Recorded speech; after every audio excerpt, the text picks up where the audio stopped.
নমস্কার স্বপ্নাদি। আজকে আমরা আবার একটা ছোট্ট ইন্টারভিউ নেব। আপনার অলরেডি আপনার 3টে সেশন নেওয়া হয়ে গেছে, তো আমরা জানতে চাইবো আপনার থেকে যে 3টে সেশন নেওয়ার পরে প্রথম দিন এবং 3টে সেশনের পরে আপনার কিরকম কি প্রোগ্রেস হয়েছে, কিরকম কি ফিলিংস হচ্ছে, যাতে দর্শকদের আমরা তুলে ধরতে পারি আপনার সেশনের প্রত্যেকটা একটা ইমপ্রুভমেন্টের জায়গা, একটা প্রোগ্রেসের জায়গা। তো আপনি যদি কাইন্ডলি শেয়ার করেন আমাদের সঙ্গে যে প্রথম দিন থেকে শুরু করে 3টে সেশন নেওয়ার পরে এখন কারেন্ট স্ট্যাটাস আপনার কিরকম কি আছে। প্রথম দিন যেমন ছিল, 3টে সেশন নেওয়ার পরে অনেকটাই বেটার ফিল করছি।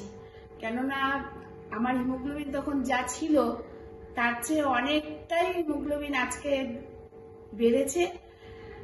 আর আমার শারীরিক থেকেও আমি অনেকটা এনার্জি ফিল করছি। যেটা আমার একটা টেনশন একটা ছিল, সেই সব অনেকটাই কেটে গেছে। আমি আশা করি আগামী দিনে আরো সেশন নিয়ে আমার আরো শরীরের শারীরিক উন্নতি আমি ফিল করতে পারবো, আর আরো আমার হিমোগ্লোবিনও বাড়বে, আর আমি আরো একদম সুস্থ হয়ে উঠবো। তো আপনি যে বলছেন আপনার হিমোগ্লোবিন বেড়েছে, আপনি যে একটু আমাদের সঙ্গে শেয়ার করেন যে আপনার আগে হিমোগ্লোবিন কত ছিল এন্ড 3টে সেশন নেওয়ার পরে আপনার হিমোগ্লোবিন এখন কত? ফার্স্ট যখন আমি আসি তখন আমার হিমোগ্লোবিন ছিল 6.4, আর এখন 3টে সেশন নেওয়ার পরে এখন আমার হিমোগ্লোবিন এসছে 7.4। বাহ, মানে এতটা বেড়ে গেছে অলরেডি সেশনের পরে। 3টে সেশন নিয়ে আমার এতটা হিমোগ্লোবিন বেড়েছে। আর শরীরের মধ্যেও আমি অনেকটা এনার্জি, যেটা আমার একটা লেথার্জি ভাব ছিল, ভালো লাগতো না কোনো কিছু, এখন সেই জিনিসটাই নেই। এখন পুরো মানে একদম মানে নিজেকে সত্যি মানে অনেকটাই বেটার ফিল করছি।